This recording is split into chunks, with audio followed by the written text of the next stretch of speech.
Hello guys! Bye-bye! Bye Ken! Alis muna kaming tatlo.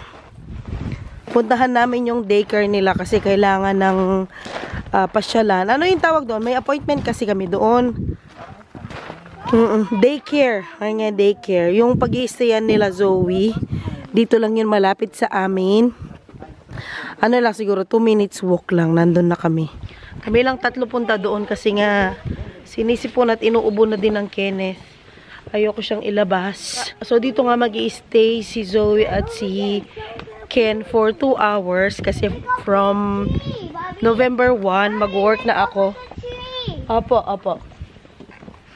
Tapos yung work ko kasi start ako pang umaga. Tapos si Daddy pang gabi. Yung work ko 6 ng umaga hanggang alas 3 ng hapon. Tapos si Daddy naman ay alas 3 ng hapon hanggang alas 12 ng madaling araw. Ang mangyayari, bago papasok si Daddy Teba ng work ng 3 PM, hatid muna niya ng 2 o'clock si Zoe at saka si Ken dito nga sa daycare na pupuntahan namin. Mag-i-stay si Zoe doon at si Ken ng from 2 ng hapon hanggang 4 o'clock ng hapon. Kasi by 3:30 nasa bahay na ako. So, silang dalawa. Dito na lang, Dad. Lalayo ka pa. Upo. At dito. Diba? Nandoon? Doon yun. Naligaw na. Ayun nga. So, hanggang 2 oras doon si Zoe at saka si Ken mag-i-stay. Ayun, kasi si Mama pag minsan may trabaho. So, ang ginawa namin, Monday to Friday, doon na lang sila para yung, kung baga yung oras na palitan kami ni Daddy Teba, na uwi ako at pupunta siya sa work. Hindi kami gahol sa oras, may magbabantay sa mga bata. Ayun, so yung pag-i-stayan nga nila, dito banda malapit lang dito. Malapit siya dun sa bahay nung natin. Kaibigan dito na Pinay. Mas malapit yun sa kanya. Sinama nga namin si Zoe kasi para makita niya. Si Daddy naman, hindi pa naman mag-i-start ng work yan. Mag-i-start pa siya ng work sa November 7, no Dad?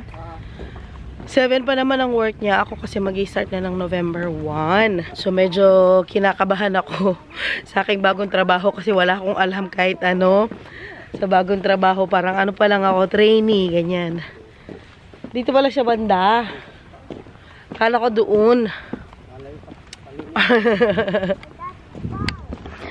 Ngayon pa lang nakalabas si Zoe magmula nung lumipat kami. Kasi nga paulan-ulan. Hindi maganda ang weather. Yan sila. Makatatay talaga yan ever since. Daddy's girl talaga yan siya. Dito na.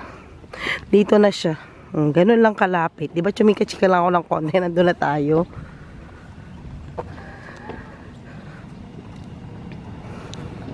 Zoe, say hi to my vlog. Dito. Di ka man nag-hi sa vlog ko. Hello, video. Saan ka punta? Saan ka punta? Ayan. Ito ang kanyang daycare. Ayun banda. Para siyang compound lang ng bahay, Dad. Para mga office ito. Ayun dun siya banda. Oo.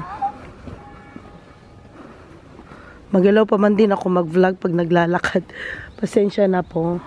Ayan ang view. Wala silang playground sa labas, no?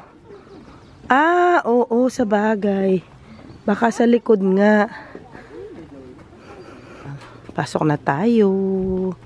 Tingnan na natin ang sa loob. That's nice. Uy, huwag mo hawakan. Madami ang floor. Madami ang floor. Doon banda. Ito ang kanyang, napagod ka? Lapit lang na nilakad mo, napagod ka na nga. Wow. Ano yan? It's warm? Yeah. Okay. No, it's okay. We will go outside in a bit. Yan o isuot mo lang. O, akin na. Pabigay kay mami. Thank you. Saan dito banda, Dad? Papanig pa? Meron naman silang lounge dito. Tawagan mo, Dad. Hi, goedemiddag, Mr. Richards. Hallo. Wij zijn hier bij de ingang van de spijker, maar ik weet niet waar moeten wij langs. Jullie kunnen de ingang niet vinden? We zijn wel nu hier binnen. Oh, dan denk ik dat jullie bij de hoofdingang staan. Ah, Ik oké. ga wel even zoeken in het pand. Ik kom jullie wel tegen. Oké. Sanda. Naligaw tayo. Ano pala ito? Bahay-bahay. Mali pala itong pinasukan natin, guys. Labas muna tayo. Ate, suot mo tong jacket mo. Ate, suot mo tong jacket mo, please. Buiten. Hindi, hintayin natin yung ano. Hintayin natin yung tao. Sige. Excited na pamantok si Zoe. Hindi mag-open to kasi sarado na. Okay. O, go. Naligaw pa tayo. Hala, hindi na tayo makalabas. Ayan. Sus. We go. Ang Zoe din na namin kasama. Nagpaiwan siya doon. Para malabas yung energy. Maganda actually yung area. Hindi pala yun, mali pala yung pinasukan namin. Dito pala yung entrance niya banda. Same na building, maling entrance. Maling entrance. Yung pinasukan namin mga apartment pala. May ano siya dito sa likod, may mga laruan, may mga everything in between. Iniwan muna namin siya kasi daw at today ang ano niya, yung Parang trial niya. Tapos, Dad, saan tayo dadaan? Dito. Tapos, saan tayo lalabas dito? Maya namin siya kunin mamayang hapon na. Si Daddy. Saglit lang. Okay. Let's go. Ito pala yung daan niya. Yan yung diretso tayo, bumunod tayo eh. Okay. Ito na yung sa atin.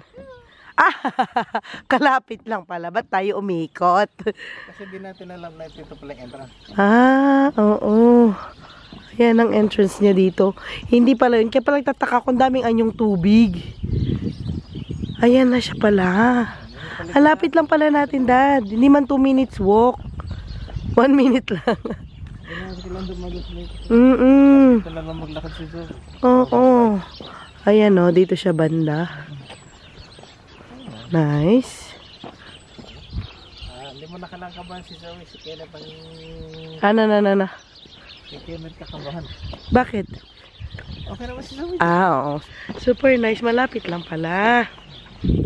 Punta natin ulit si Ken. Kasama niya si Oma niya. Alis din kami today ni Daddy Teban. Ibabalik namin yung truck nga kahapon. Hindi man truck, parang van, ganyan. Balik lang namin saglit. Tapos baka sa labas na kami mag-lunch ni Daddy. Mag-date muna tayo. Mag-date muna tayo. Libre mo ako. Ayan o, dito na tayo. Ang bilis. Ayan na yung bahay. Tapos ito nga yung ibabalik naming sasakyan ni Daddy. Yung pinaglagyan namin ng carpet at saka ano kahapon. Laminate. Ha? Kumusta ka dyan? Na? Nagutom pala siya. Kumusta ang bebe dyan? Nagutom pala. Mag-i-stay din ito doon si Kenneth. Doon sa daycare na nak. Mag-stay ka doon. Meron sila mga bed doon para sa'yo. Na? Kumusta man? Sinisipon yung bebe namin. May wawa naman sinisipon. Yeah. Wala sa mood, guys. Wala sa mood ang ating bim-bim. Watch mo si Oma magluto dyan, Watch mo si Oma. Ha? Hi. Wala talaga siya sa mood. O, tara din. Pating muna namin ng ano sa skin, guys. Wala pa naman akong ginawa. Bakit? Kaya yung milk niya na natira, yun ang sabaw ko. Yun pala, may milk, hindi na ako akyat. Kasi mainit pa yun. Yung hindi siya ano sa milk ba? Ayaw niya Kundi mga ano lang. food dapat. Food talaga dapat. May susi ka dadat ano? Dito, wala. Kaya na lang, dito naman sila mama. Sige, ma, we go, ma. Maganda dun sa ano ni Zoe. Hindi makadaan si daddy. Sinakop ko yung daan. Ang laki ko kasi. Anyway, ayun nga. Maganda yung daycare kasi nga kompleto na. May bed doon para sa mga bata. Pag ano, antukin si Kenneth. Tapos may pagkain na doon. Hindi na alalahanin ang pagkain ng bata. Si Zoe, I mean. Pero dapat si Ken, no, that magdala pa rin ng milk. Yung gano'n, tayo. Tsaka yung damit na siguro yung extra, yung ganyan. Gano'n, tsaka diaper. Correct. Tsaka pala diaper. Tapos yung magbabantay sa kanila, kapitbahay pa namin dito.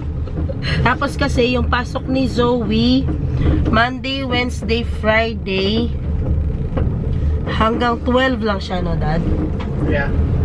Hanggang 12 lang. So, masusundo namin from school sa bahay. Tapos, yung 2 o'clock noon, bago mag-work, ilagay nga sila doon sa ano, kinder of farm, sa daycare. Tapos, kapag Tuesday, Thursday naman, si Zoe naman ay hanggang 2:30? 2 o'clock. 2:30. 2:30 ng hapon. So, sila na daw magsusundo kay Zoe noon. So, atid namin si Kenneth doon. Pero yung 2:30, sunduin nila si Zoe sa school. Which is handy, di ba?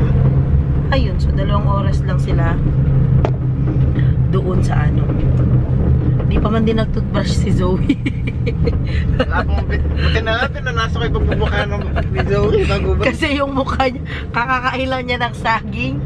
Yung mukha niya puno-puno ng ano, yung natuyo na saging. Buti na lang pinunasan namin. Kasi ang balak lang talaga namin ay iikutin nga yung area. Tapos yun nga yung introduction, yung ganyan.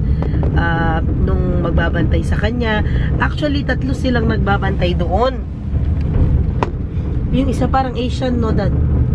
Kasi ang pangalan niya, Maria. Baka Spanish din. Oo, baka din Spanish din. Ayun. So, umikot-ikot kami. Pinakita yung kusina nila, yung playground nila, and everything. Matulog ng bata. Oo, yung bed ng mga bata, yung ganyan. Tapos, iniwan nga namin si Zoe dun sa mga yung mga kasama niya doon na mag-i-stay. Ang dami nila, no? Ang 16 yata daw sila ngayon doon. Ng mga bata. Tapos, inano kami nung nga nila, siguro boss nila yun. May parang head. Siya yung may-ari or director, ganyan. Sinabihan niya kami na, huwag kayo mag-alala, safe dito, yung ganyan. Kasi maliit nga lang na ito, baryo, talagang tahimik lang. Ayun nga, kung gusto daw namin na-extend pa yung oras para kay Zoe, or kung gusto namin na sila na maghatid kay Zoe sa school, pwede daw yung ganun. So, sila, flexible ang oras. Yeah, 6 to 6 sila. Magmula 6 ng umaga kasi sila open hanggang 6 ng gabi. Ayan. So, maganda naman ang so far ang impression namin doon sa daycare. Tapos sinabi namin sa kanya na first time nga ni Zoe na mag-daycare. Never nag-daycare si Zoe kasi nga naman dati pag magtatrabaho ko ng umaga, panggabi si Daddy. Tsaka matagal yung namin. Makuha ko ng makauwi, hindi pa papasok sa work si Daddy. Kaya hindi namin kailangan ng daycare. So ngayon, kailangan na talaga kasi nga yung biyahe, tsaka yung namin ni Daddy, yung palitan namin pag uwi ako at pupunta siya sa trabaho and vice versa. Dati tingnan mo, parang may binibenta silang mga dito. Daanan natin mamaya. Ayun, yung sa daan. Oh. Mga fresh produce. Gulay. Lang yung Fry. Kailangan ko yun, yung fry para sa yan, bulalo. Nagawa ko ulit ng bulalo? Oo. Mo na, nahiligan mo na yung bulalo. Masarap yung bulalo ko last time. Kaya lang kasi matagal. Kailangan ko ng pressure cooker, Dad. Baka naman, Christmas gift pressure cooker. Dad. Kailangan ko po ng pressure cooker. habang tumatanda tayo, no, yung habang nagkakaedad, may pamilya na, may anak na, magbabago na yung ano natin, Christmas wish. Yung mga gusto nating regalo, mga gamit na pang kusina, ganyan.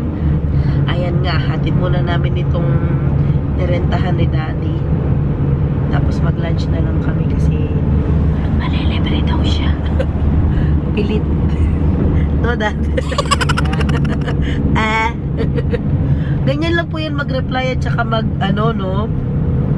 magsalita si Daddy. So, spoken po talaga si Daddy. Kasi may nag-comment po sa inyo na parang si Daddy Teban ay snaps, nabero, yung ganyan, yung wala siyang gana pag sa vlog, wala siyang, hindi siya masyado nagsasalita, mahiyain. Pero ganyan po talaga siya.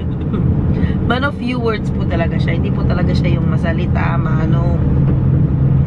hindi po siya masyadong pala-comment. Madalang lang talaga. Tsaka, kapag yung sa camera naman, pag inanong mo naman sa kanya, pag may tinanong ka, sasagot naman niya ng maayos naman. Pero ganyan po talaga siya. Hindi po siya snabero. Yun talaga ang personality niya. Man of few words. Joker din yan, hindi nyo lang alam. Mga dad jokes. Ay, sana wag naman umulan. Ilang araw nating ulan-ulan kasi nga kaya nga hindi nakakalabas si Zoe tsaka si Ken. Today pa lang talaga lumabas si Zoe. Talaga tinanong ko siya, Zoe, magstay ka muna dito. Tinanong ko lang ganyan. Gusto mo ba? Yes! Yeah! Di ba siya nag-isip? Nagya siya agad? O, at least makalaro siya today. Maraming mga bata doon. Maraming laruan din. Mag-enjoy siya, no? Eh, pangalan ito ba? Oo. Kukunin namin siya mamaya mga 5 or 6. Hindi, 5. Yung last nilang so kung bago mag-5, kaya kunin natin siya ng 4. Ganyan, kunin namin siya mamaya. Katapos natin kunin natin siya ng... Okay.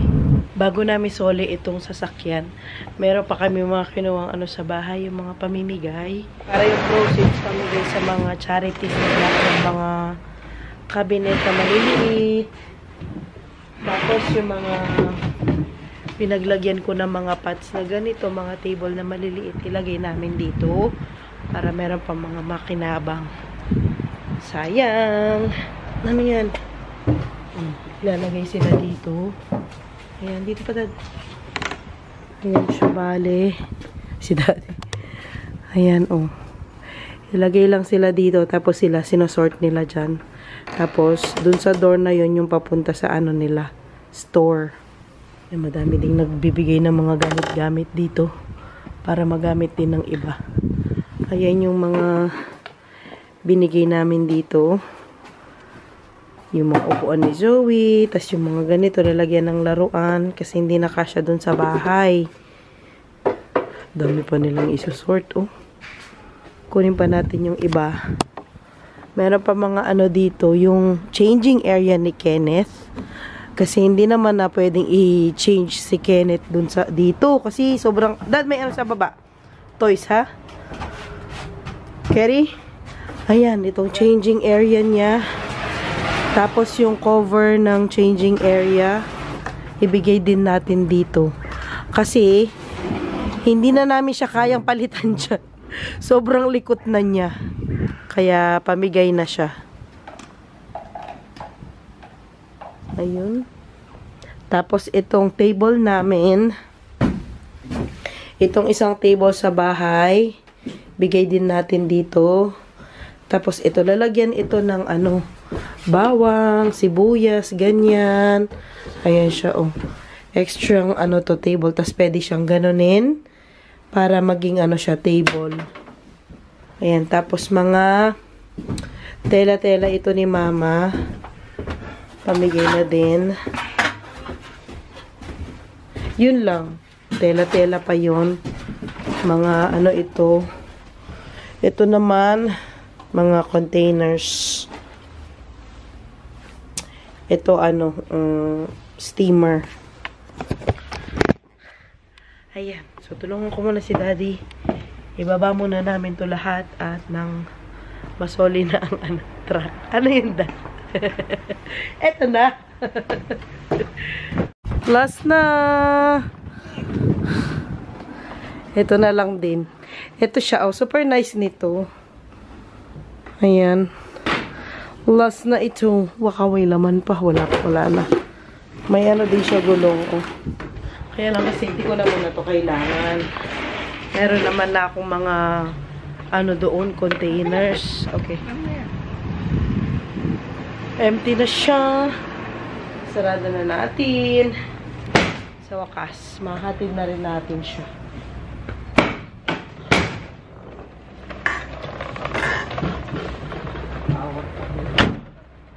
Let's go, Dad. Okay na? We go. Nahatid na namin sa sakyan. Date muna daw kami ni Daddy. Mag-lunch muna kami dito sa labas. Pagkatapos balik kami sa apartment. Then uwi na, sunduin na natin ang ate Zoe. Nag-send ng picture yung nagbabantay doon. Everything's okay daw sa kanya. Ang bilis ng order dito. Ayun ang food namin. Kain na muna kami. Order ako ng akin, chicken. Kay Daddy beef. Teriyaki. Tapos mga sides.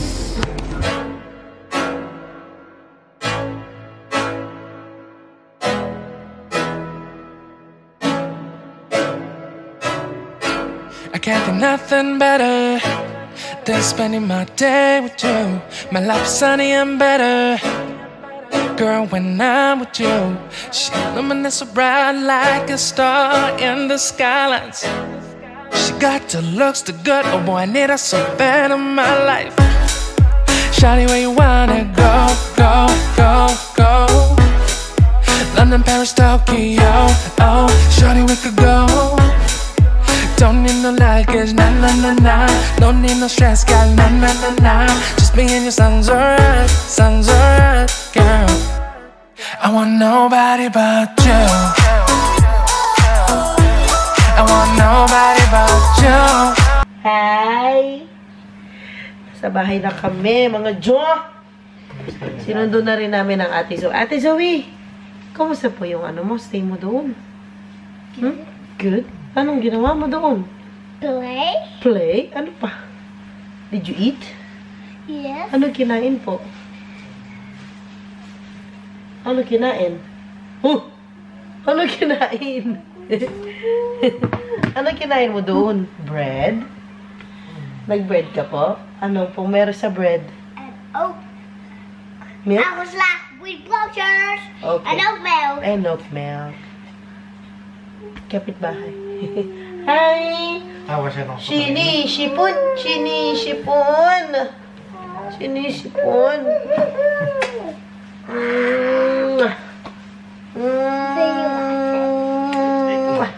Lilinisin na lang yan yung bahay doon and then okay na. Tapos makapaglipit na kami dito sa bagong bahay. Pagod na pagod ang ating daddy. Hindi naman siya nilalagnat. Ano lang talaga sipon. Sinisipon ang bebem namin. Nahawa sa kanyang mami. Sinisipon. I hope you like our video for today. If you like this video, please don't forget to like, share, and Subscribe our channel. Bye. see you all next time. Bye. Oh, huwag mo namang ganunin. Bye. Bye.